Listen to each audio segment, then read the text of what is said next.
안녕하세요. 먼저 우리 심소희 교수님, 오늘 제게 이렇게 귀중한 자리를 허락해 주셔서 정말 감사합니다. 제가 학문으로나 인품으로나 늘 존경하는 선배님을 오늘 이렇게 또 오랜만에 뵈니까 너무 영광이고 또 늘 그리워하고 또 사랑하는 우리 재학생 후배 여러분들 만나 뵙게 되어서 더할 나위 없이 기쁩니다. 오늘 좀 다룰 이야기가 많지 않을까 걱정이 되는데요. 핵심 내용을 중심으로 최대한 시간을 맞게 끝내도록 노력해 보겠습니다. 그리고 제가 발표자를 영어로 준비를 했고, 사실 지금 제가 갖고 있는 페이퍼도 영어로 쓰여 있어서요. 아마 번역을 하면서 해야 되는 그런 진행이 될 것 같은데요.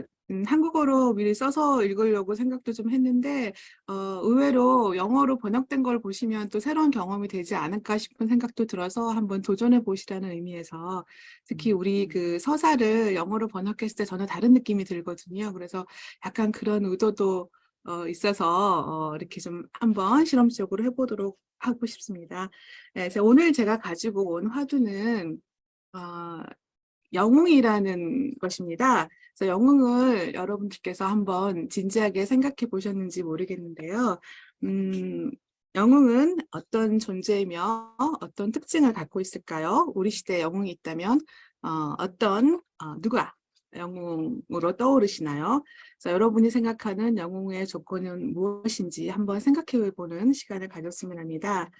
그리고 혹시 여러분께서 영웅이 되시고자 한 적이 있으신지, 그리고 영웅이 될 자격이 있다고, 자질이 있다고 생각하시는지, 근데 혹시 영웅이 되는 것은 멋질지라도 혹시 너무 위험하다고 생각되지는 않으신지, 영웅적인 삶은 자신을 희생하는, 특히 죽음과 같은 거대한 희생을 요구하는 그렇기 때문에 영웅적인 삶은 나 아닌 다른 사람의 몫으로 보통 여기고 싶지는 않은지, 그래서 순탄하게, 편하고 안전하게 많은 것을 누리며 불편하지 않은 선에서 적당히 사회 정의에 도움이 되는 그런 삶을 우리 모두가 바라는 것은 아닌지 하는 생각을 해봅니다. 그런데 실제로 영웅주의에 대해서 학자들의 연구를 살펴보면 영웅이 되는 데에는 개인의 커다란 희생이 반드시 요구되는 것은 아니라고 합니다. 이는 과거 신화 속 영웅 이야기 또 죽음을 미화했던 과거 역사 속에서 우리가 왜곡된 인식을 가진 것이라고 보는 것이죠. 그래서 진정한 영웅은 자신의 삶을 오롯이 지키고 그 자신의 자아실현, 또 자신의 성공 자체가 다른 사람의 행복과 맞닿아 있고 또 공공의 선을 이룩하는 데 도움이 되는 그런 인물이라고 주장하는 것을 볼 수 있습니다. 그리고 지금 파워포인트에는 없는데요. 데미 히어로라고 해서 DEMI, 데미 히어로라는 개념을 이야기하면서 현실 속의 영웅은 사실은 아주 도덕적이지도 않고 그리고 아주 뛰어난 능력을 가질 필요는 없는 그런 영웅들이 맞다고 또 주장을 하기도 합니다. 영웅에 대한 일반적인 논의에 의거한다면 영웅은 흔히 어떤 가치를 지키는 데에 지속적으로 헌신하는 사람, 그를 위해 온갖 고통과 순환을 감내하고 자신의 특별한 능력으로 이겨내고 그 가치를 끝까지 지켜내고 이루는 사람, 그로 인해서 자기도 구원하고 다른 사람도 도와줄 수 있는 구원하는 그런 일을 가리킨다고 합니다. 이렇게 영웅은 참 멋져 보이는 존재인데 한 영웅이 개인의 삶에 미치는 영향은 어떨까요? 그래서 학자들 중에는 자신과 동일한 가치를 추구하는 영웅을 숭배하는 것이 한 개인의 삶에 상당한 도움을 준다고 합니다. 특히 심리적으로 매우 긍정적인 영향을 주어서 앤드류 버인스타인 같은 사람은 영웅 숭배를 매일매일 적극적으로 권유하기도 합니다. 아르투르 쇼펜하우어의 경우에는 인간에게 본래 늘 완전한 행복한 삶이란 불가능한 것이고 다만 자신만의 어떤 소중한 가치를 발견하여 그것에 헌신하는 삶, 그것이 인간이 누릴 수 있는 가장 영웅적인 삶이라고 말하기도 하였습니다. 그런데 학자들은 근세에 오면서 영웅주의가 사라졌다고 합니다. 과학과 이성이 지배하는 지금 시대에는 과거 영웅의 그 파워풀하고 신적인 그런 이미지, 그들 존재의 진정한 의미는 사라지고 순간적인 오락 향유물로서의 영웅의 이미지만 소비되고 있다고 합니다. 그리고 근세에 영웅이 탄생하기 어려운 이유 중 빼놓을 수 없는 한 가지 이유는 바로 시기하는 자들 때문입니다. 시기하는 자들이 영웅이 될 사람이라면 미리 영웅이 되지 못하도록 다 끌어내린다는 거죠. 그래도 전 각 시대마다 그 나름대로의 영웅이 있고 그것도 아주 많이 있다고 믿고 있습니다. 과거 영웅에 대한 인간의 기억이 영웅을 향한 인간의 바람 또한 사라지지 않았다고 믿기 때문이죠. 그저 영웅의 존재 양식과 또 역할이 또 특성이 시대에 따라 바뀌었다고 보고 있습니다. 그리고 딘 밀러가 얘기했듯이 영웅이란 존재는 한 시대를 보여주는 하나의 거울이라고 생각합니다. 시대적인 의미의 전달자이자 혹은 그 의미 자체인 것이죠. 그 존재 자체가 한 시대에 적극 참여하여 그 가치를 대변하고 있기 때문에 역사성, 시대성, 사회성을 모두 지니는 것이라고 볼 수 있습니다. 따라서 과거에 어떤 영웅이 어떻게, 왜 탄생하였는지를 살펴보는 것은 과거 시대를 탐색하는 데 유용한 접근이라고 할 수 있습니다. 또 그 영웅의 레거시, 유산이 무엇인지 살펴보는 것은 현재의 상황을 이해하는 데에도 도움이 됩니다. 그래서 오늘 최치원에 대한 제 논의는 이런 맥락에서 이루어집니다. 최치원이라는 역사적인 인물이 영웅화되는 과정을 통해서 과거 한국인의 기억을, 그들의 욕망을 읽고자 합니다. 그리고 그에 얽힌 여러 가지 정치, 사회, 문화에 관한 다른 쟁점들도 함께 살펴보고자 합니다. 덧붙여 말씀드리자면 오늘 이 강의는 제 은사이신 이화여대 중문과 정재석 교수님의 연구 그리고 그분이 평소에 가르쳐 주셨던 내용에서 영감을 받아 구성한 것입니다. 저는 이화여대에서 최고의 교수님을 만난 게 항상 감사하고 제 인생 최고의 복이라고 생각합니다. 그러한 의미에서 여러분들 축하하고 싶고요. 이대에서 공부하는 동안 여러분에게 주어진 그 특권을 최대한 누리시기 바랍니다. 이제 그럼 최치원에 대한 본격적인 논의로 들어가 보도록 하겠습니다. 우선 키워드를 짚어드리면 여러분도 잘 아실 것 같은 최치원이고요. 영웅적인 상상력, 그리고 한중 관계, 사이노센트릭이라고 했는데요. 중국, 사이노는 차이나를 뜻하고요. 그래서 중국 중심의 세계관, 그리고 상상적인 지리, 지도를 다룰 것이고요. 그리고 주요 쟁점이 되는 시기는 조선입니다. 구체적인 논의는 시대에 따라 진행하였고요. 문학과 문화 텍스트를 중심으로 진행합니다. 최치원의 이미지입니다. 어떤 느낌이 드시는지요? 재미난 부분은 없는지요? 최치원의 신발이 재밌죠? 밑에. 네. 자, 최치원으로 갑니다. 최치원은 857년에 태어났고 사실 언제 죽었는지는 알 수 없습니다. 꾸준히 후세인들의 사랑을 받으면서 그 이미지가 영웅화, 점차 신성화되기까지 하는데요. 조선 시기에 이르면 그를 다룬 소설들이 많아집니다. 그런데 신라인들 중에서 왜 하필 최치원이 유독 조선인들의 사랑을 받았고 지금까지도 많은 서사가 전해지는 것일까요? 저는 그게 너무나 궁금했었습니다. 최치원에게 어떤 매력이 있었을까요? 조금 더 최치원에 대해서 알아보도록 하겠습니다. 실제로 한국에는 매우 많은 지역에서 최치원에 관한 흔적들이 보입니다. 최치원이 자랐던 곳, 공부한 곳, 거쳐간 곳, 그 흔적들이 정말 많은 곳에서 발견되고 있습니다. 그리고 지금도 발견되고 있습니다.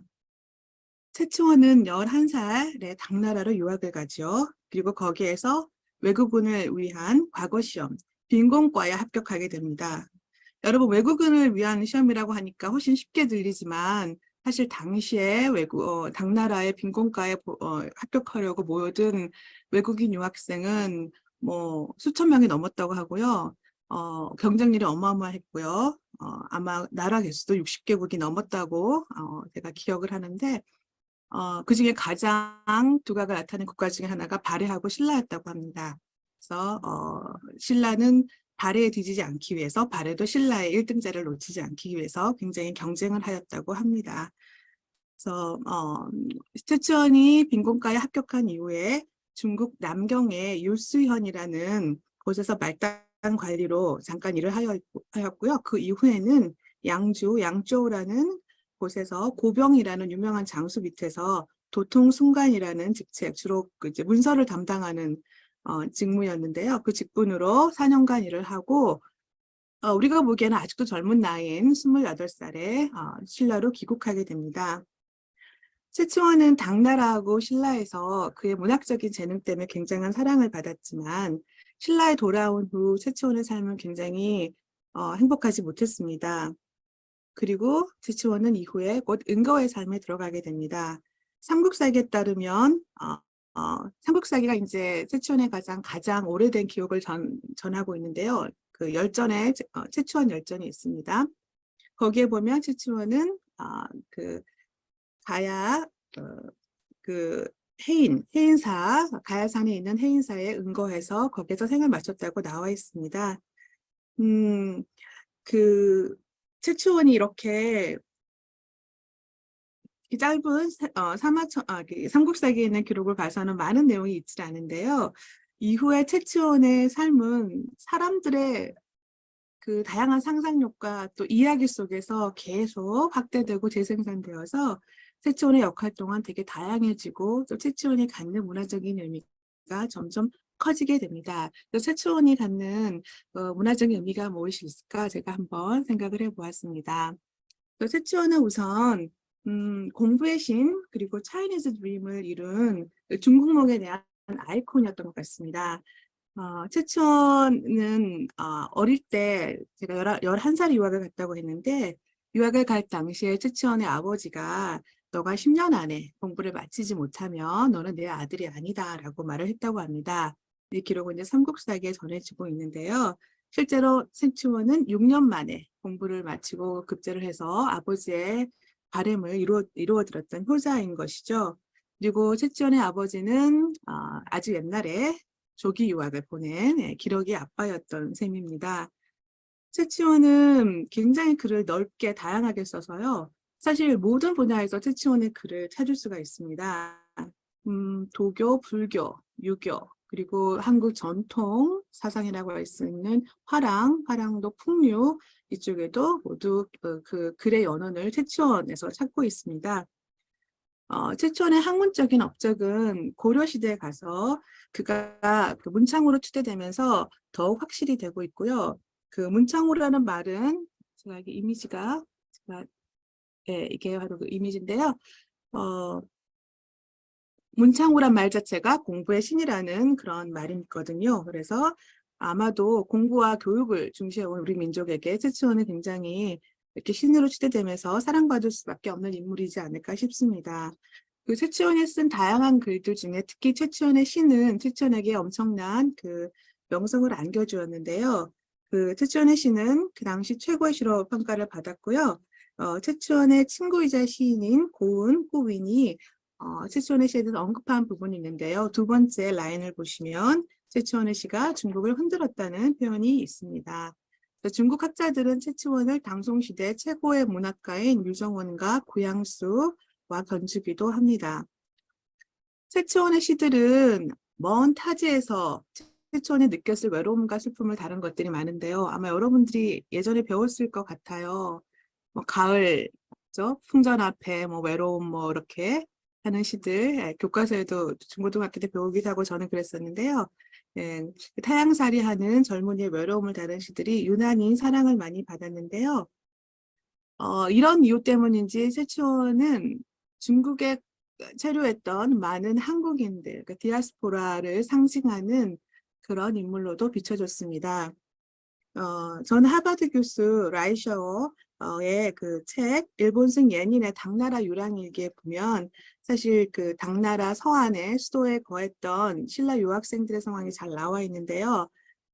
그들의 그 빈궁하고도 외로웠던 처지, 그것을 최치원이라는 이 한 사람이 모두 다 대변하고 있지 않은가 하는 생각을 해보았습니다. 아까 잠깐 말씀드렸는데요. 당나라 때 신라인들은 약 90명 정도의 과거 합격생을 배출하였다고 합니다. 여전히 그 고민이 있습니다. 과거 합격한 사람은 최치원 말고도 많은데 그중에 중국에 관직을 한 사람도 더 있는데 왜 하필 최치원이 이렇게 유명해졌을까 여전히 궁금합니다. 어쨌든 중국에 유학을 갔다가 공부를 잘 마치지 못하거나 또 과거에 급제하지 못하고 또 급제해도 관직을 받지 못하고 그래서 소리 소문 없이 사라지는 한국인들이 굉장히 많았다고 합니다. 어쨌든 신라 학생들은 지금 우리 시대 우리 수험생들과도 많이 겹치는 부분이 있는 것 같습니다. 혹자는 최치원을 흑수저라고 표현하기도 합니다. 그는 신라에서 육두품 계급, 여러분 골품제 들어보셨을 텐데요. 육두품 계급 출신인데 사실 이 직분이 낮은 것은 아니지만 이 계급이 낮은 것은 아니지만 고위 그 관리직을 할 수 있는 신분은 아닙니다. 그래서 최치원은 그 신라에서 본인이 육두품으로서 가졌던 그 신분의 한계, 그리고 또 중국에서는 신라인으로서 가질 수밖에 없었던 그 한계, 빈곤가밖에 칠 수 없었던 그 한계, 그 두 가지가 그 최치원의 그 서사 그리고 최치원의 삶을 바라보는 그 일반적인 사람들의 시선에서 볼 수 있는 큰 틀이 아닌가 생각합니다. 그 두 가지, 그 최치원의 한계, 최치원이 감내해왔던 그 두 가지가 최치원을 분석하는 데 큰 틀이라고 할 수 있습니다. 중국에서 성공하고 싶었던 최치원은 무조건 중국을 숭배했던 사람이었을까요? 제가 영어 단어를 넣어놨는데요. 사이노필레 넣어놨는데요. 혹은 중국적 가치관에 순응하면서도 신라인으로서의 문화적인 특수성을 자각하고 중국에서 선진 문명을 배워서 신라를 발전시키는 데 도움을 주고자 했던 그런 인물이었을까요? 이런 궁금증을 안고서 계속 분석해 보고 싶습니다. 비록 삼국사기는 최치원이 자연사였을 것으로 추정하지만 후대 많은 기록들은 최치원이 가야산에서 응거하다 신선이 된 것으로 전합니다. 최치원의 알 수 없는 만년의 삶, 그리고 그의 잘 알려진 초기의 삶, 모두가 사람들의 이야깃거리가 되었고요. 이후에 수많은 이야기들이 새로운 세부사항과 함께 재생산되었습니다. 그리고 그 이야기들은 한국인들의 다양한 목소리 그리고 욕망과 염원을 담아내고 있습니다. 이후 최치원 이야기는 최치원의 삶에 공감하는 그런 부분이 있는 사람이라면 누구나 그 모두에게 영향을 미치며 오랜 사랑을 받아왔는데 최치원을 영웅화한 조선시대 소설의 경우에는 당시 시대적인 이슈, 특히 외교적인 갈등을 표현하기 위해 최치원이라는 과거 인물을 소환하는 경우가 많았습니다. 그래서 새롭게 최치원이라는 인물을 재구성하여 당시 조선인들의 중국에 대한 그런 비공식적 혹은 소수자의 목소리를 드러낸 것이라고 할 수 있습니다. 이제 최천에 대한 전반적인 소개를 마쳤고요. 최천을 다루는 문헌 자료는요, 다음과 같습니다. 대부분이 작자를 알 수 없는 상태고요. 수의전하고 채문은전, 그리고 몇 개 작품은 한문으로 쓰여져 있고, 뭐 채고운전, 또 기타 최충전 이런 작품들은 한글로 된 작품들도 많이 있습니다. 현존하는 것이 이 정도이고요. 더 찾으면 아마 더 나올 수도 있다고 생각하고 있습니다. 오늘 주로 다룰 서사는 그리고 이 중에 가장 오래된 그 조선 서사 중에서 가장 오래된 판본은 최문헌전인데요. 지금 오른쪽에 이미지가 있는 어떤 학자는 1579년으로 작품의 그 창작 시기를 올려잡고 있기도 한데요. 많이들 17세기 초라고 또 보기도 합니다. 정확하지 않은 부분이고요. 그 수의전에 실린 최치원 제일 위에 있는 그 문헌은 11세기 고려 초기에 나온 작품입니다. 작품의 제목이 최치원이죠. 어떤 사람들은 최치원이 썼을 거라고 내기도 하지만 내용으로 보았을 때는 최치원이 썼다고 보기에는 무리가 있는 최치원을 대상화한 첫 번째 최치원 서사라고 저는 보고 있습니다. 자, 최치원 첫 번째 서사로 가겠습니다. 수기전에 실린 최치원이라는 작품입니다. 그래서 이 작품을 살펴보면서 최치원의 영웅화 과정이 어떻게 진행되었는지 우리가 같이 보도록 할 것입니다. 이게 작품의 앞부분인데요. 최치원이 처음 과거에 급제하고 나서 처음 발령받았던 그 남경 지역에 가서 있을 때 일입니다. 어느 날 초용관이라는 곳에서 머물다가 그 근처에 있는 쌍려분이라는 무덤에 가게 됩니다. 이 제목에서 알 수 있듯이 두 여성의 무덤인 것이죠. 최초는 거기에 있는 비문을 보고서는 마음이 좋지 않아서 소용관으로 돌아와서는 시를 쓰게 됩니다. 그런데 그날 밤에 이상한 현상이 일어나더니 아리따운 여인이 최초원을 방문을 하고요. 그 여인이 바로 그 무덤 속에 있던 한 여성이었고, 그리고 이후 최초원은 그 여성에 따라서 그 여성이 있는 곳으로 가서 사랑을 나누는데 또 다른 여성도 같이 함께하여 최초원은 두 명의 여성과 사랑을 나눕니다. 이런 그 굉장히 특이한 류의 사랑 이야기입니다. 여러분이 조금 전에 알았던 채치원, 당나라에 가서 성공하고 또 공부 열심히 하던 채치원과 굉장히 다른 이미지의 그런 이야기이시죠. 저는 이 이야기가 채치원이 다른 신라 유학생들, 채치원보다 사실 더 공부 잘했던 유학생도 있어요. 굉장히 모든 면에서 수석을 계속 했던 또 신라 학생이 있었는데 채치원은 그 정도는 아니었거든요. 채치원이 특별히 인기가 있었던 이유는 바로 이런 이야기 때문이 아닐까 하고 저는 생각합니다. 이 이야기에 가만히 보면요. 채치원은 당시 총각이었는데 중국에 있으면서 공부만 했지 결혼을 하지 못했고 또 연애도 제대로 못 해본 총각이었던 것이죠. 그래서 이 작품 내에서 최치원이 두 여인과 사랑을 나눈 것은 독자들 입장에서는 최치원에 대한 약간의 그 보상을 준다고 할까요? 나름 최치원이 그 성공을 위해서 희생했던 개인적인 삶의 부분에 대해서 독자들이 뭔가 위로를 주고 싶고 그런 보상과 나름의 정의를 나름 주고 싶었던 그런 이야기가 아닐까 생각을 하고요. 무엇보다 이 작품에서는 최초의 굉장히 감성적인 부분이 드러납니다. 굉장히 자신의 그 본능을 주체 못하고 또 감정이 휘둘리고 사랑에 빠지는 그런 솔직한 남자로서의 태초의 모습이 그대로 드러나고 있는 것이죠. 그래서 이 사랑 이야기는 채치원의 굉장히 대중적인 영웅, 또 사람들에게 가깝게 다가갈 수 있는 생기를 불어준 그런 서사가 아닐까라고 제가 보고 있습니다. 그래서 더욱더 공감할 수 있는 인물, 그리고 사람들에 대해서 열정적일 수 있는 인물, 그런 인물로 최치원을 만들지 않았을까.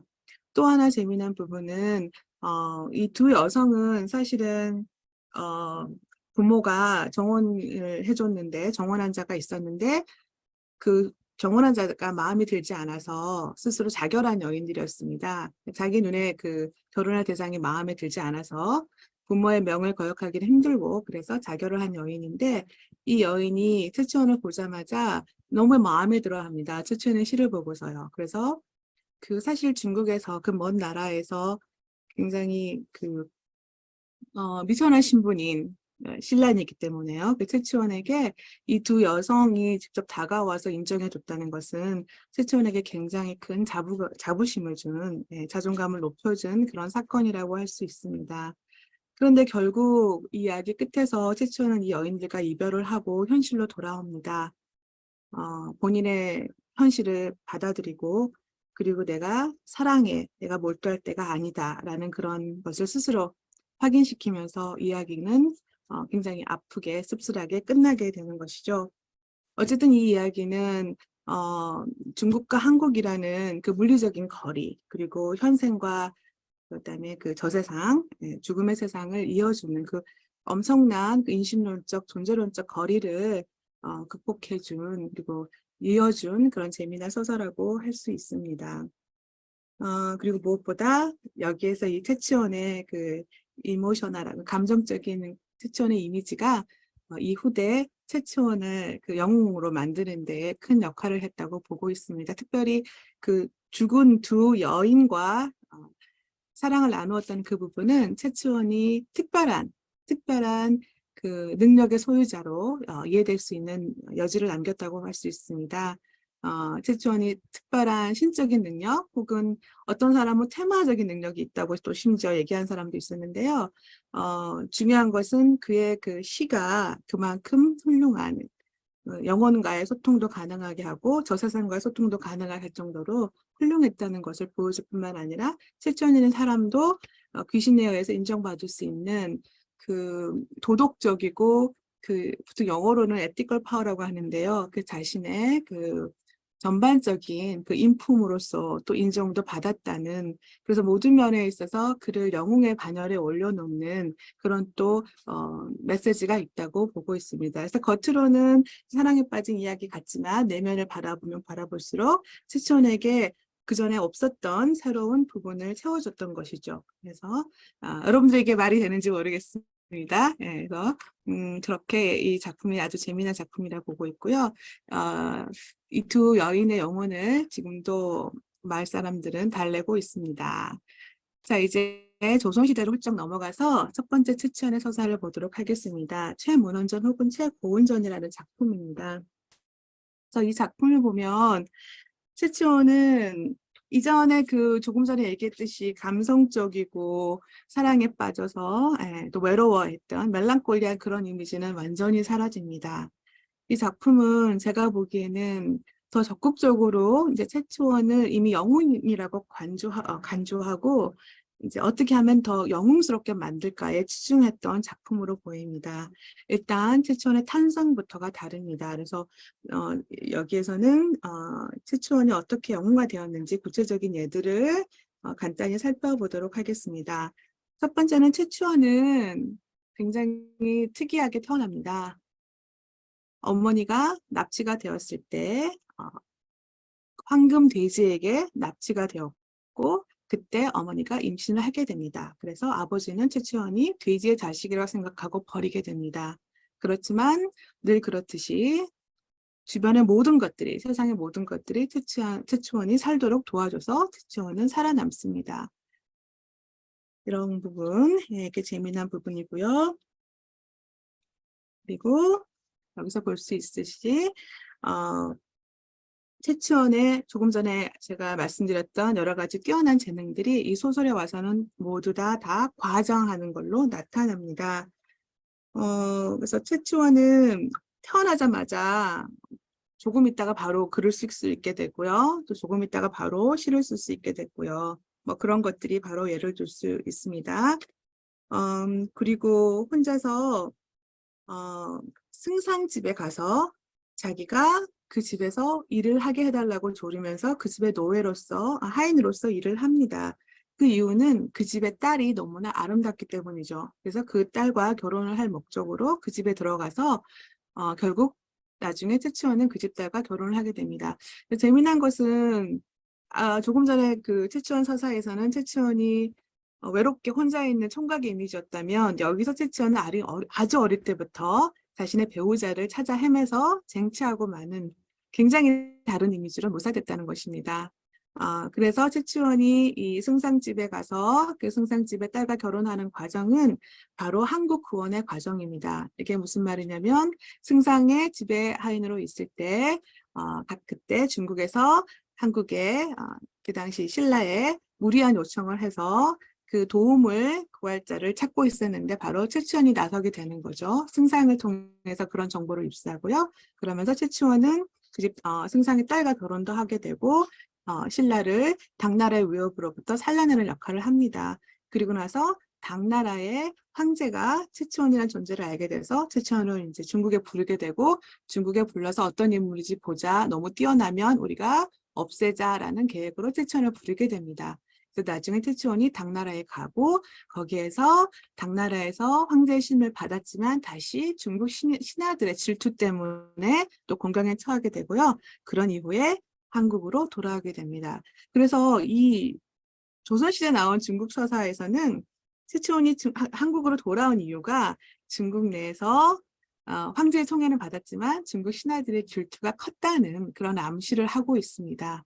그리고 최치원 또한 중국 황제나 중국 신하들의 오만한 태도가 만족스럽지 않기 때문에 그들을 벌하고 한국으로 오는 그런 장면도 있습니다.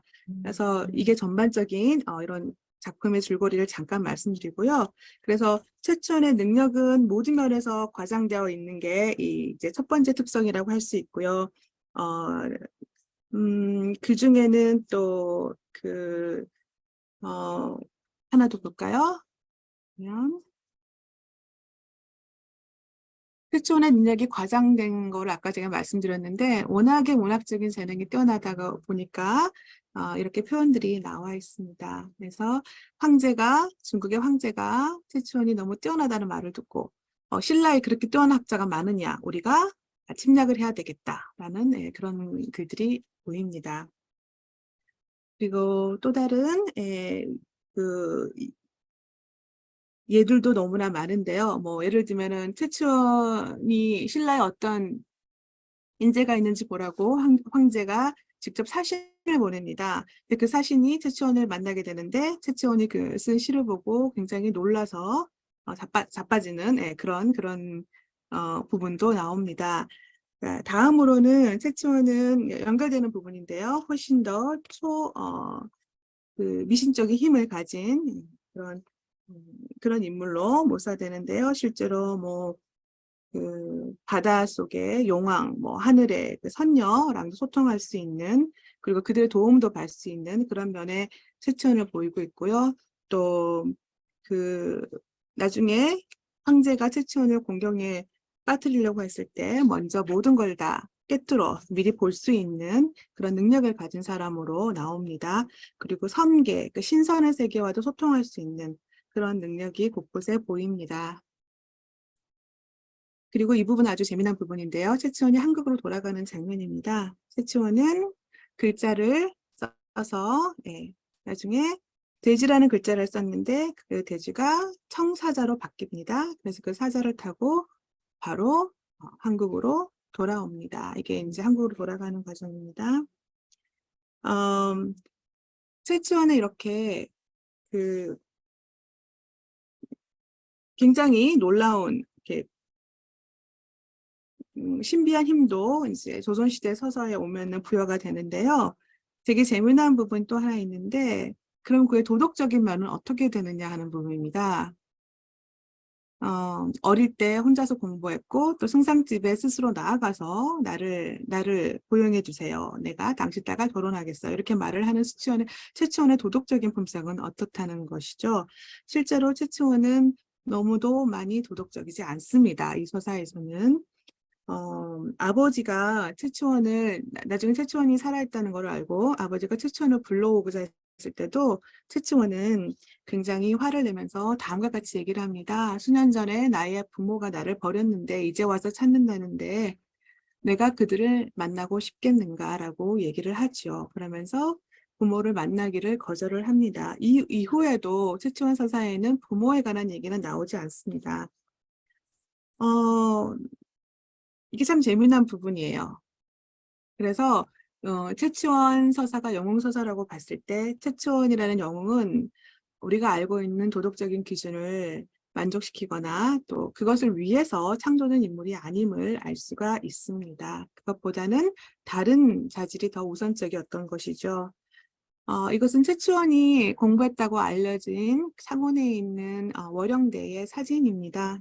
그냥 제가 한번 가지고 와봤고요. 그래서 어쨌든 이 장소는 아버지가 최치원이가 본인을 만나기를 거부하니까 마음이 안쓰러워서 누각을 세웠다고 하는 그 장소입니다. 그래서 부모의 사랑은 그래도 여전하다고 보입니다. 자. 앞에서 보았던 최치원의 그 외롭고 멜랑콜리하고 위크했던 그런 모습들은 확연히 사라진 모습이고요. 마지막으로 최치원은 그 앞부분에서 그 느꼈던 최치원의 한계들이 있죠. 제가 강조했었던 신라인으로서 그리고 육두품의 그 자식으로서 겪어야 했던 그 한계들이 이 작품에서는 훨씬 더 또 극대화되는 모습을 보입니다. 그래서 그 부분이 최초원의 그 이 서사에 훨씬 많이 나오는 것을 보이고 있고요. 그리고 이 부분이 저는 조선시대 사람들에게 많은 울림을 주지 않았을까 하는 그런 생각을 합니다. 최초원이 그 다른 사람들한테 쫓겨가고 그리고 그다음에 그 모함을 받고 이런 부분들이 굉장히 많이 묘사가 되어 있는 것을 볼 수가 있습니다. 그래서 이 모든 것들이 최초원의 고난을 더 강조시키는 것, 최초원의 능력을 강조시키는 것, 그리고 최초원의 도덕성을 희생시키면서 최초원의 파워풀한 힘을 강조했다는 것, 이것이 조선시대 때 최치원을 바라봤던 사람들의 그 염원을 보여주는 게 아닐까. 그러니까 그건 또 우리에게 어떤 얘기를 해주는 것일까 하고 여러분들하고 더 생각해 보기를 원합니다. 저는 최치원이 특별히 한중 관계를 위해서 당시에 중국에 대한 또 대외 관계에 대한 조선인들의 불만을 토로하기 위한 그런 아이콘으로 채용된 것이라고, 특별히 영웅서사가 그런 동기에 의해서 처음 발전된 게 아닐까라는 생각을 해봤습니다. 최치원은 굉장히 거만하고요. 그리고 다른 사람들에게 그 길을 누르는 그런 이미지로 계속 나온다고 말씀드릴 수가 있는데요. 사실 이 태도는 우리가 조선과 명나라의 관계를 굉장히 우호적으로 잘 알고 있는 그런 우리에게는 좀 놀라운 그런 면이라고 할 수 있습니다. 그래서 흔히들 청나라가 병자호란 이후에 조선인들은 명나라에 대한 그런 노스텔지아를 가지고 있었고 청에 대한 반감으로 끝까지 청에 대해서는 그렇게 곱지 않은 시선을 가지고 있었는데요. 이 최치원 서사가 나오기 시작한 그 조선 중기, 초중기 때에는 조선과 명나라 관계는 당연히 좋았지. 조선은 명을 잘 받들고 그렇게 보통 알려져 있는데요. 최치원 서사를 보게 되면 새로운 관점을 얻을 수 있다는 것이죠. 사실 이성계가 그 조선의 왕으로 등극한 이후부터 초기에 명나라와의 관계가 사실 알고 보면 많이 문제가 많았습니다. 그리고 명나라 사신들의 거만한 태도들, 그리고 한국인들이 명나라에 갔을 때 그 당했던 그런 일들은 사실 여러 가지로 한국 그 문인들, 그리고 그 한국 신하들의 불만을 야기시키기에 충분했다고 할 수 있습니다. 바로 그런 면을 이 작품이 건드리고 있지 않나 생각을 해보았는데요. 사실 이 작품뿐만 아니라 최치원 서사가 나오기 전에 채수라는 사람이 쓴 설공찬전이라는 소설이 있습니다. 여기 이 소설을 보면 이 소설 안에는 중국 황제가 나오는데요. 중국 황제가 염라대왕보다 저승세계의 대장인 염라대왕보다 사실은 힘이 그다지 세지 않다고 은근히 중국 황제를 깎아내리는 듯한 얘기들이 있습니다. 최수는 굉장히 높은 고위급 그 관료였는데요. 이런 이야기를 그것도 순한글로, 물론 이제 순한글로 썼을 때에 중국 독자들이나 아주 엘리트 계층들이 쉽게 볼 수 있는 작품들은 아니었겠죠. 한글로 썼으니까요. 그래서 한글 창제가 된 지 그렇게 오래된 시기가 아닌 초기 시기에 한글로 이런 글을 썼다는 거는 여러 가지로 그 내용 자체도 굉장히 되게 예민한 내용이 많았기 때문에 그런 것도 아닌가 하는 생각을 해봅니다. 또 그 독자가 누구였는지도 굉장히 어떠한 종교적인 색채나 또 사상을, 또 종교적인 사상, 정치적인 사상을 같이 공유했던 그런 그룹에서 이런 글이 같이 읽혀지고 그렇지 않을까 생각을 하는데요. 어쨌든 최치원 서사가 나오기 이전에 이미 중국에 대해서 반감을 표시한 조선시대 글들이 이렇게 보인다는 것을 알려드리고 싶습니다. 이제 작품으로 돌아오면요. 이게 이제 이 부분이 최치원 서사에서 볼 수 있는 중국에 대해서 바로 묘사한 부분들입니다. 네, 중국 사람들이 최치원이 굉장히 뛰어나니까 황제한테 얘기를 하죠. 최치원이 중국이 참 보잘것없는 나라라고 말을 하고 다녔다라고 이제 모함을 하기 시작을 합니다. 그래서 황제는 최치원을 귀양을 보내게 됩니다. 그리고는 음식을 모두 끊습니다. 이제 최치원이 굶어 죽기를 바라는 의도에서요. 그래서 황제가 최치원에게 보내는 음식을 끊었다는 말이 나오니까 주변의 신하들은 이제 최치원이 죽였겠구나 하고서 굉장히 좋아합니다. 그래서 이런 말들을 하게 됩니다. 최치원이 까불더니 결국은 죽게 생겼구나. 굶어 죽을 것이다 라고 얘기를 하죠. 그렇지만 여러분도 아시겠지만 영웅 최치원은 죽지를 않습니다. 최치원은 너무나 잘 지내고 있습니다. 그리고 심지어는 아주 행복하게 지내고 있습니다. 그래가지고 나중에 최치원 살아있다는 것을 알게 된 그 황제가 최치원을 다시 부릅니다. 그래서 지금 보시는 화면은 다시 만난 황제하고 최치원의 대화인데 최치원이 황제에게 불만을 얘기하는 거죠. 네, 네. 그래서 둘 사이의 대화도 나와 있습니다. 그래서 최치원이 얘기를 합니다.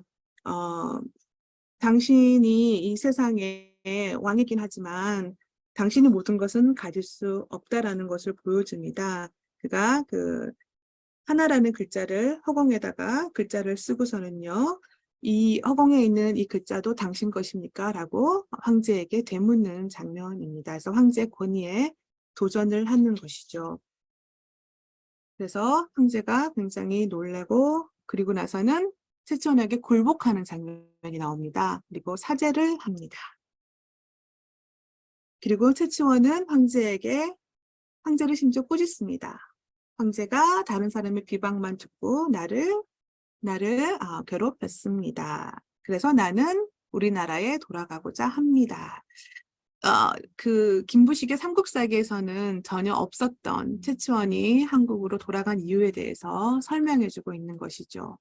우리 그 조선시대 때 이 글을 쓴 사람들은 바로 그런 식으로 이 최치원의 삶을 이해하고 싶었던 것이죠.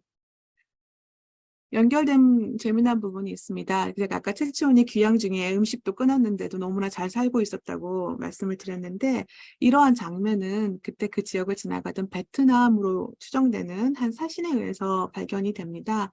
그래서 그가 최치원이 어떻게 지내고 있는지를 우연히 지나가다가 보고서 글을 남겼는데 수많은 아리따운 여성들과 행복한 파티를 즐기고 있는 최치원 그리고 편하게 있는 최치원의 모습들 이런 이미지들이 최치원의 그 영웅화하는 데 굉장히 큰 도움을 주지를 않았을까라고 생각을 합니다. 제3자의 시선에서 보여주기도 하고요. 또 한편으로 최치원 서사에서는 그 이전의 최치원의 이야기하고는 다르게 그 이전의 최치원 서사는 뭐 서성세계인 여성과의 사랑을 나눈 거였다면 여기서는 좀 더 넓은 중국 지역 그리고 더 넓어진 베트남까지 포괄해서 더 넓은 그 세계에 대한 이해를 보여주고 있다고 할 수 있습니다. 그래서 우리나라 소설 작품에서 베트남이나 그 한국, 중국, 일본을 벗어나서 류크, 오크나와 그 지역을 벗어난 경우가 많지는 않은데 최치원 서사에서 이렇게 좀 다른 지역에 까지 이렇게 포함돼서 표현하는 것을 볼 수 있고요. 아마 베트남이 나온 작품 이걸로는 이 작품이 처음이지 않을까 싶습니다. 조선시대 때. 이후로 조한벽전 우리 임진왜란 겪으면서 많은 사람들이 이제 정처 없이 떠돌다가 피난길에 올랐다가 뭐 일본으로 갔다가 뭐 배가 표류되기도 하고 또 일본에 가서 일본에 포로로 있다가 어떤 사람 도움으로 한국을 간다는 게 그 사람이 속여서 전혀 다른 나라로 갔다가 우여곡절 끝에 한국에 돌아오는 이런 이제 이야기들이 많이 나오는데요. 그 중에 한 명인 조한벽전도 하노이에 가는 그런 가서 베트남까지 가서 돌아왔다는 그런 기록을 남겼는데요. 이 사람의 말에 따르면 이미 베트남 사람들이 한국 문인들에 대해서 잘 알고 있고 한국 사정에 대해서 꽤 많이 알고 있었다라고 되어 있고요. 최치원이 쓴 글 중에 베트남에 대해서 쓴 글이 있거든요. 그래서 조선시대 이 글을 쓴 사람, 서사 영웅화한 사람들이 최치원과 그 베트남의 관련성 더하기 그 당시에 많이 유행했던 그 베트남 관련 그리고 해외 여행 그 서사들을 많이 차용하지 않았나. 그래서 결과적으로 더 넓어진 세계관을 담고 싶지 않았나 하는 것을 알 수 있습니다. 그 다음에 또 그 베트남을 보여준 작품 중에 최척전이라는 소설이 있는데요. 이 최척전 소설은 굉장히 한국인이 중국을 갔을 때 어떤 일이 벌어질 수 있는지 그리고 어떤 루트로 중국을 가는지를 보여주는 작품인데요. 이 작품에선 최척은 임진왜란 때 피난 가서 중국에서 살았는데 자기 부인은 일본에 납치되어서 그 일본인 밑에서 이제 상인 그 하인으로 있었는데요. 최척은 자기 부인이 죽은 줄만 알고 있었습니다. 그러나 어느 날 친구와 함께 베트남에 갔다가 그곳에 온 부인을 만나서 다시 회우하고 그리고 다시 중국에서 오래 살다가 결국에 한국에 돌아온다는 엄청난 대장정 그런 서사가 담긴 작품인데요.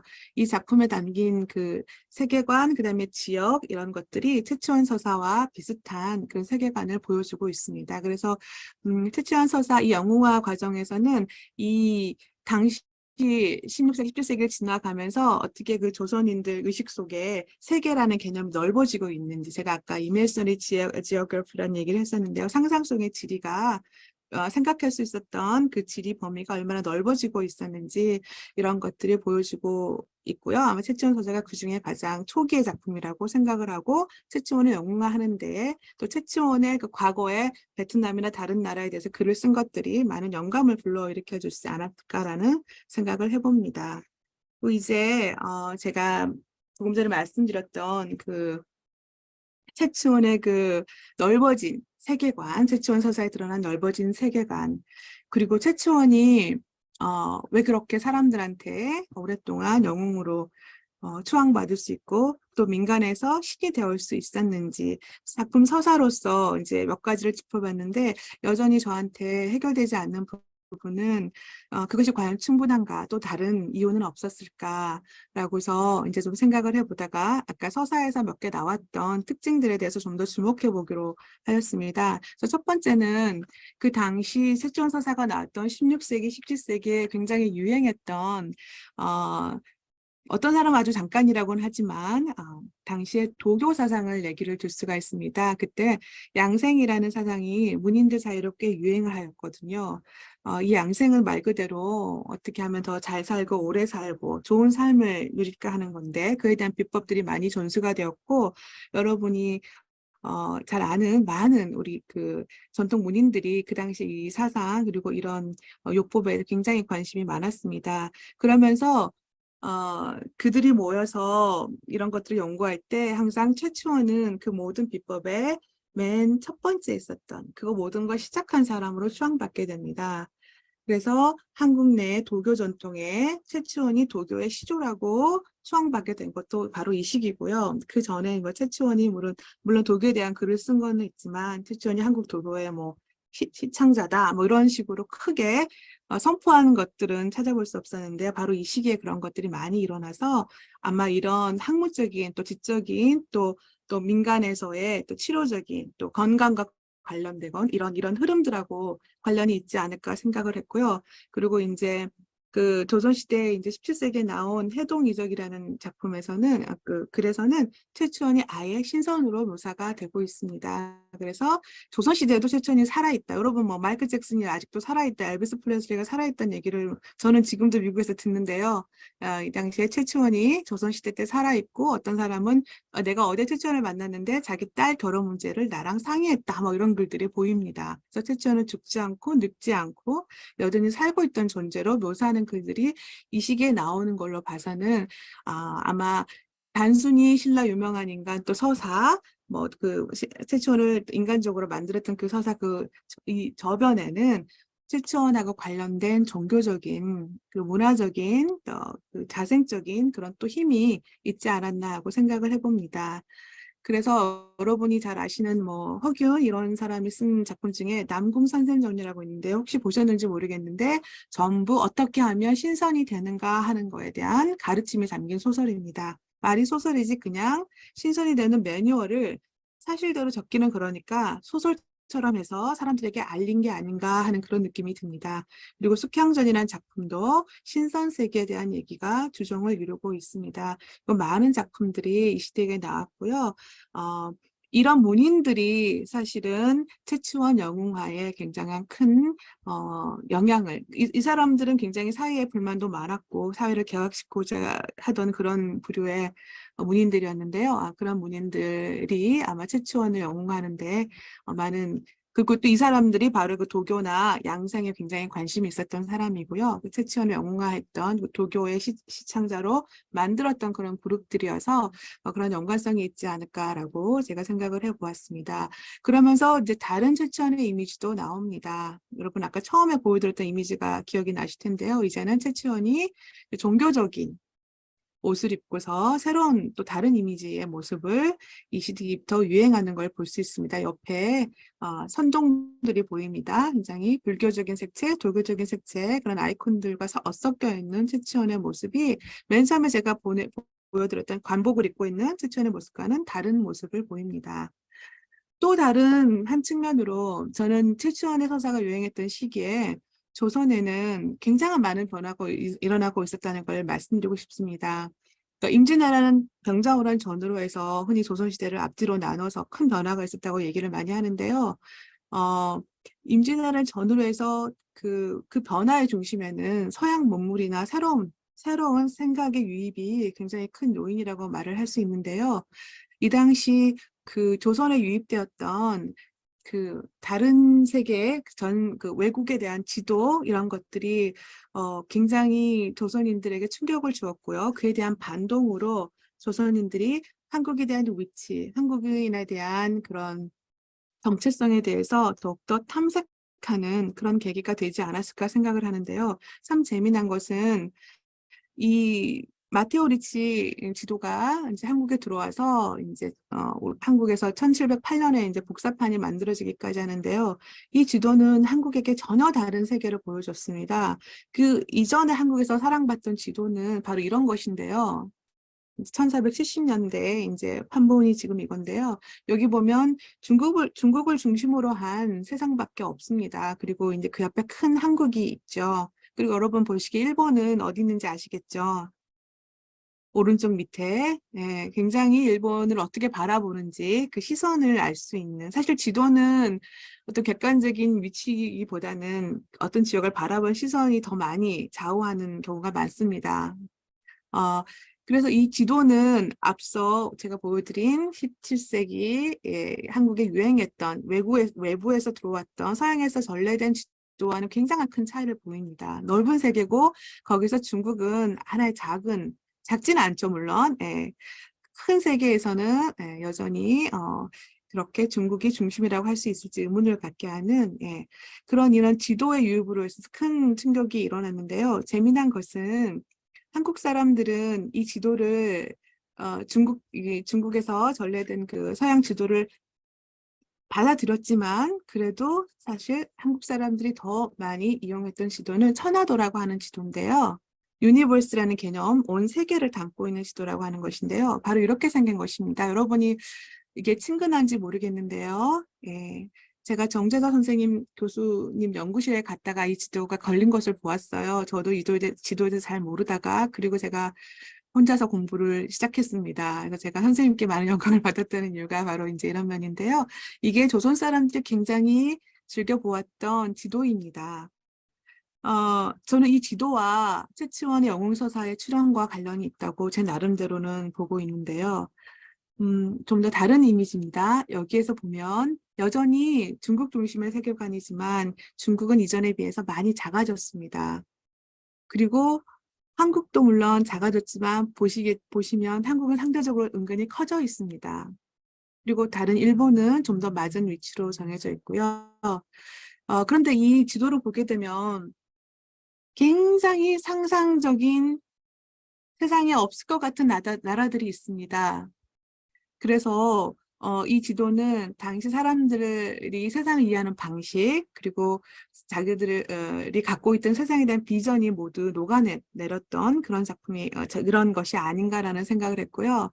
이 비전 속에서 최초라는 인물이 잘 맞아 떨어지지 않았을까 하는 그런 생각을 제가 해보면서 이런 지도를 지금 보여드리는 건데요. 여기 밑에 제가 안남국이라고 하이라이트해진 그 부분이 바로 베트남입니다.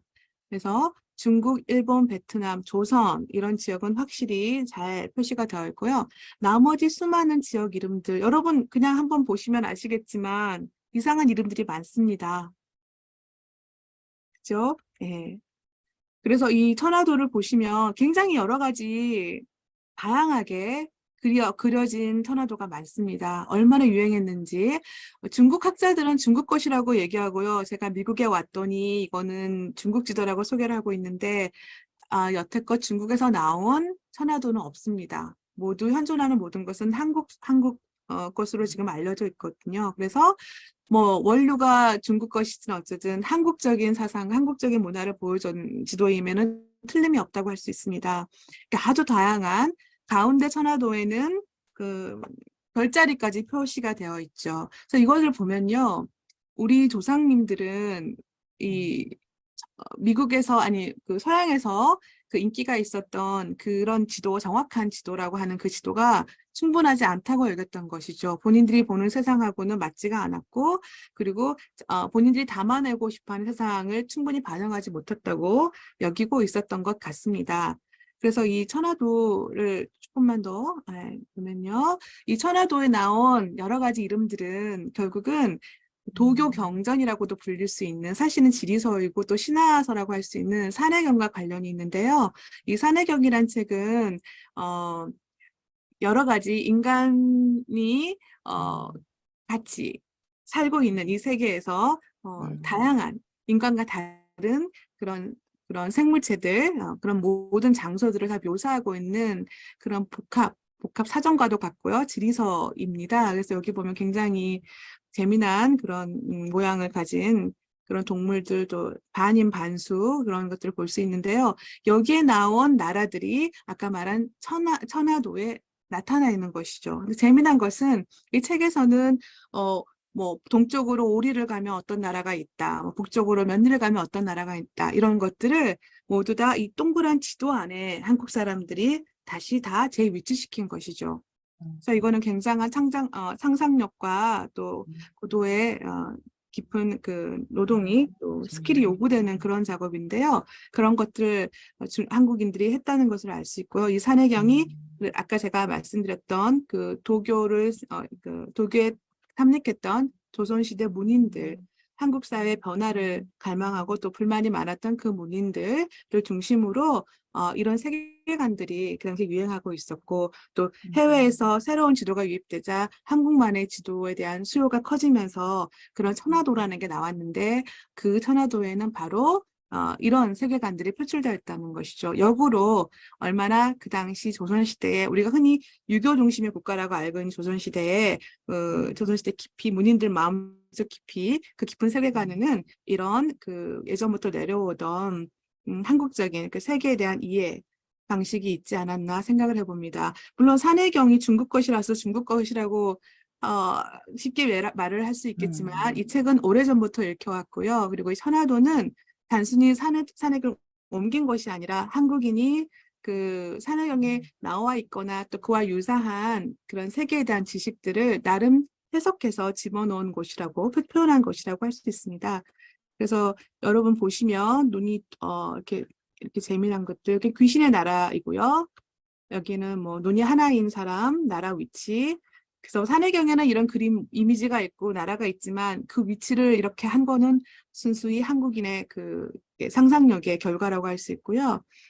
또한 이건 뭐 털이 많은, 그죠? 뭐 날개 있는, 그리고 또 몸이 3개 있는 이거 거인들 나라. 심지어 거인들 나라 같은 경우는 나라가 2개가 있습니다. 하나만 있는 게 아니고요.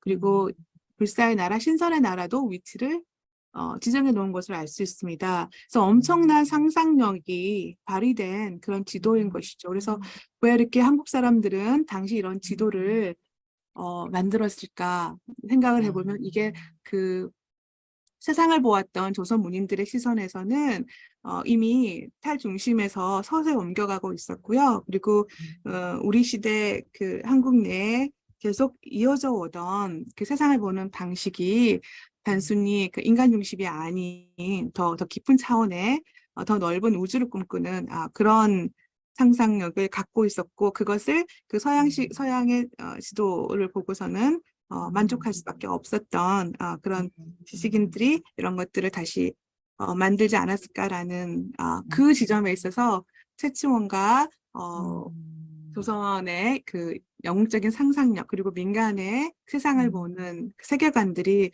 만나서 이런 영웅서사가 나오지 않았을까라고 생각을 해봅니다. 그러니까 최치원이 도교의 신으로 받게 되면서, 그리고 도교의 그 여러 가지 아이디어들, 그죠? 그리고 뭐 심지어 그 병을 다스리는 여러 가지 그 의학서들도 이 당시에 굉장히 유행하게 되거든요. 그래서 그런 것과 아마 연결돼서 보면은 재밌지 않을까. 그러면은 지금 최천 소설을 통해서 알 수 있었던 거는 한국과 조선, 그러니까 명나라와 조선의 관계가 그렇게 단선적이지 않았다. 더 많은 깊은 서브 컨텍스트가 있었다는 그런 점, 그리고 최천 서사에는 이런 다른 그 비유교적인 한국 내에 이어져 오던 전통의 힘이 있었을 음. 것이다. 그리고 이제 제가 말씀을 지금 드리지는 못했는데 시간이 거의 다 돼서요.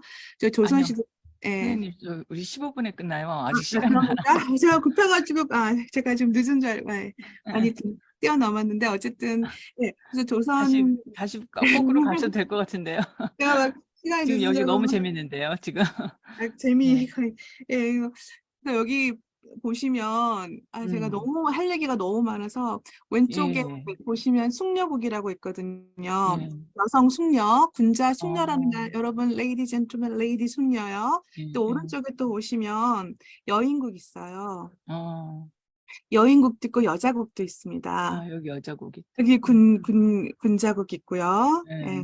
그리고 지금 제가 다른 데 또 있는데 아무튼 같은 여인을 표현해도 위치가 다르고요. 또 용어가 다릅니다. 그리고 나라국자 같은 경우도요. 어떨 때는 정자자로 나라국을 써놓고 또 어떤 나라는 약자로 써놓고 있습니다. 이런 것들이 다 음, 어떤 의미를 가지고 있는 것이죠. 우리가 통상 군자, 여기가 군자가 있는데요. 군자는 숙녀랑 같이 있어야 되는데 유교에 따르면 아주 멀리 있습니다. 이런 것도 음, 굉장히 재밌고요. 예, 그래서 그리고 이제 아까 산해경에 나타났던 나라들이 여기 나타났다고 해서 산해경을 일로 옮겼다고 보기는 굉장히 어렵습니다. 산해경이라는 책은 아주 오래전에 나왔고요. 그 책도 이미 있었던 어떤 지식을 반영한 것이라고 볼 수 있거든요. 또 다른 책들이 있었을 수 있고 이미 다 사라졌을 뿐이죠. 여기에 나온 나라들 중에 산해경에 등장하지 않는 나라도 있습니다. 그렇기 때문에 그래서 이런 나라들 해석은 어떻게 찾아야 될까요? 이거는 순수하게 우리 이 지도를 만들었던 그 무명의 여러 사람들의 총체적인 그 집단 지식의 힘인 것이고 아직 풀어야 할 숙제가 많이 있습니다. 아까도 말씀드렸지만 이렇게 신선한 세계가 많은 것. 이거는 우리가 흔히 말하는 멀티플리시티라고 할 수 있거든요. 어떤 하나의 나라만 존재하는 게 아니라 듀플리케이션, 그러니까 카피가 많이 있을 수 있는 굉장히 플루럴한 어,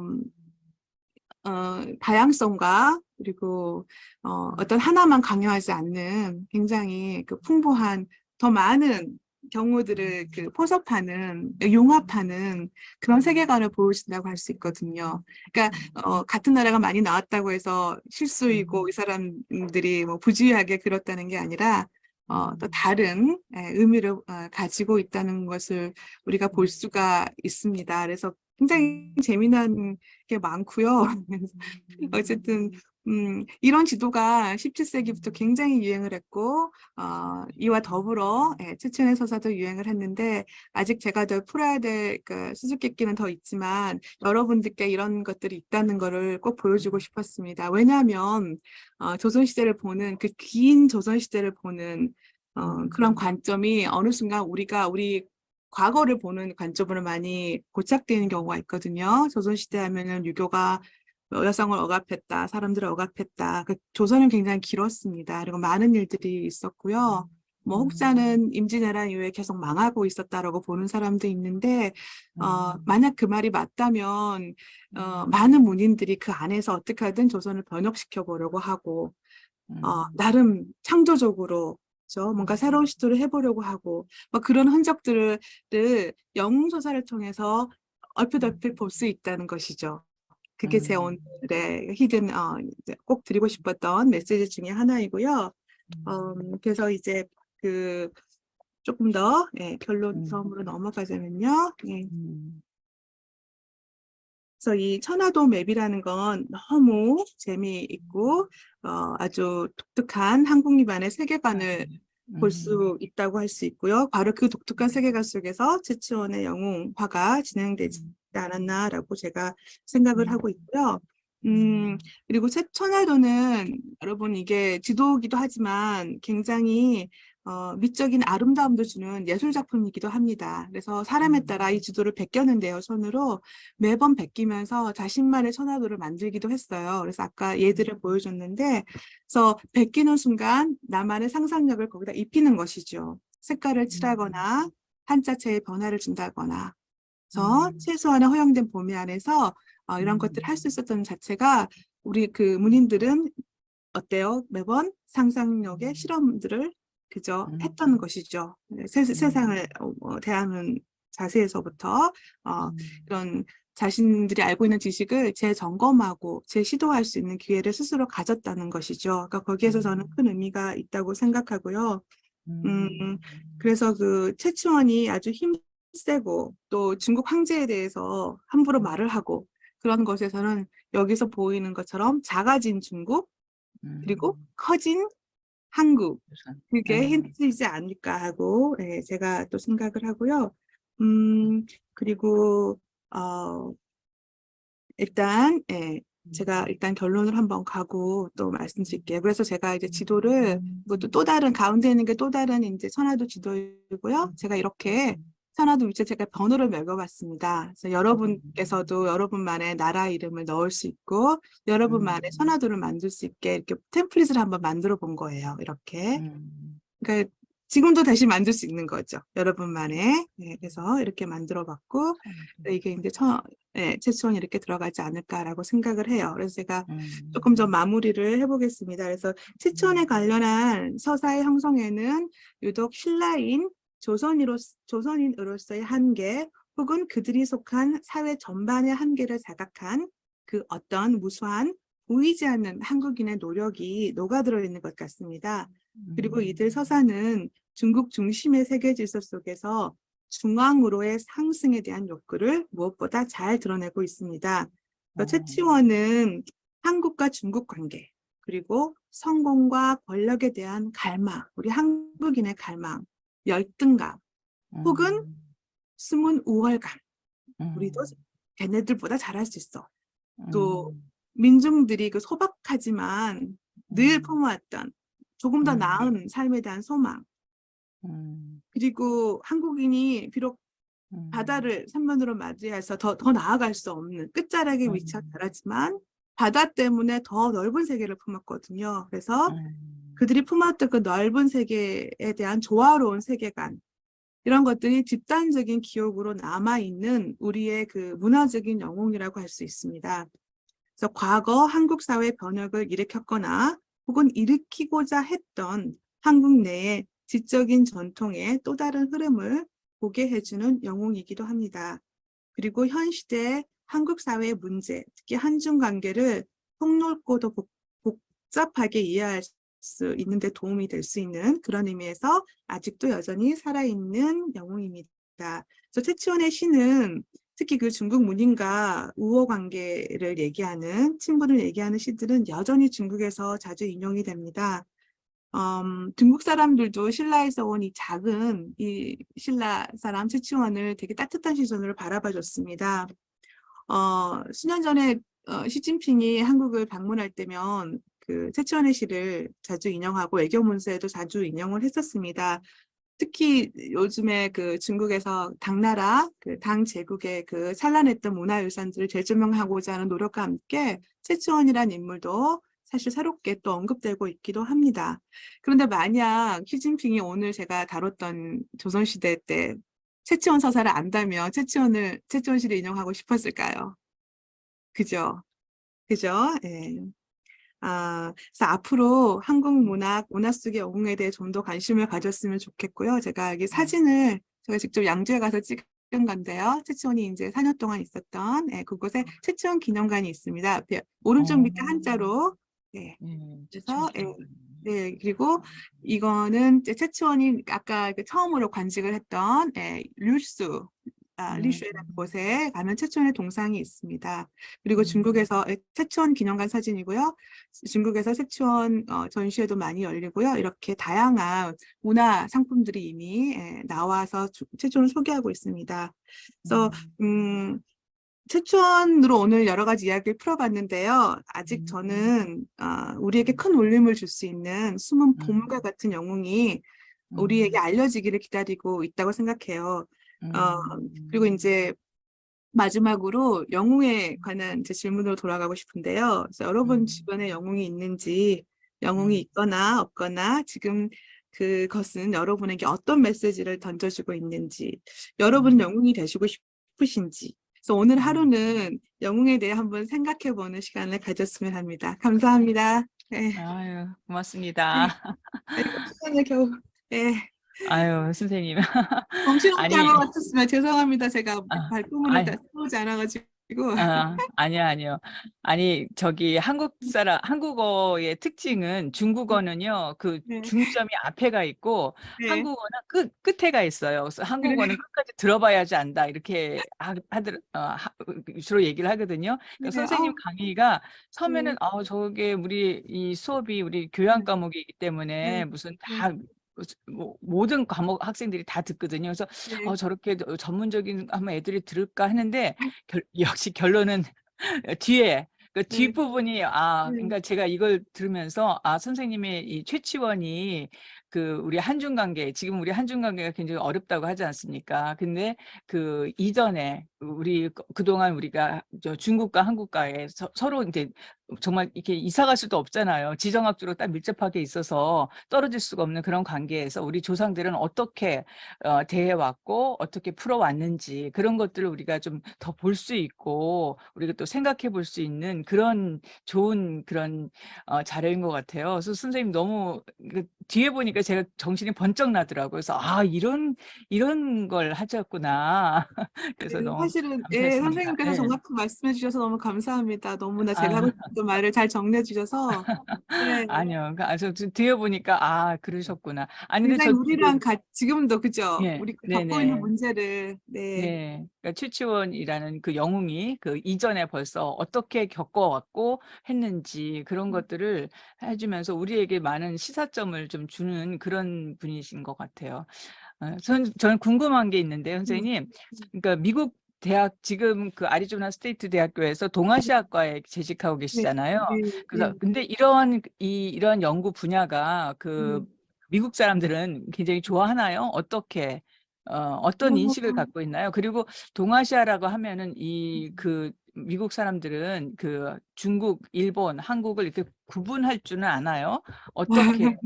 네, 네, 뭐 그런 선생님. 점들이 사실은 질문 궁금합니다. 감사합니다. 예, 사실 예. 중국인들에게, 이거 미국인들에게 그 동아시아 하면 보통 중국 조금 아니면 일본을 얘기하고 보통 평소에는 구분을 하지 않고 있어서 한국이라는 존재는 상당히 미미합니다. 우리는 BTS 때문에 굉장히 많이 높아진 지위를 음, 체감하지만 실제로는 너무 학문적으로 미미하고요. 학술적인 음, 자리도 너무 미미합니다. 음, Who cares Korea 항상 그렇게 얘기합니다. 많이들.